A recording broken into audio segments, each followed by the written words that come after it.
Et puis on lève maintenant la tête, on va jeter un regard dans les airs et les militants de l'association Nord Écologie Conseil réclament un plan Vigie-Pollution, un peu à l'image d'un plan Vigie-Pirate, mais pour la qualité de l'air. Des militants qui souhaitent attirer l'attention sur la métropole, sur la pollution présente dans l'île et dans la métropole. Ils dénoncent notamment deux choses. D'un côté, un manque de clarté dans les chiffres diffusés par Atmo, chargé de la surveillance de la qualité de l'air. L'indice allant actuellement de 1 à 10 n'étant pas assez précis selon cette association. Ils souhaitent aussi des normes officielles au-dessus des normes de l'Organisation mondiale de la santé. Ils ont d'ailleurs investi dans un œuf laser, un petit appareil venant de Suède permettant de mesurer les particules dans l'air.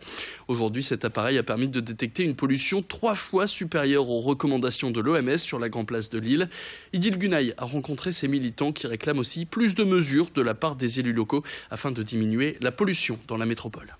On a un indice Atmo qui manque de clarté parce qu'on ne connaît pas l'algorithme et en plus les mesures faites, il y a très peu de mesures et ensuite c'est un logiciel qui calcule une moyenne sur l'ensemble de la ville mais sans qu'il y ait de véritable précision. Il faudrait quand même on pourrait dire qu'à la limite certains agents de la municipalité pourraient posséder ces petits appareils.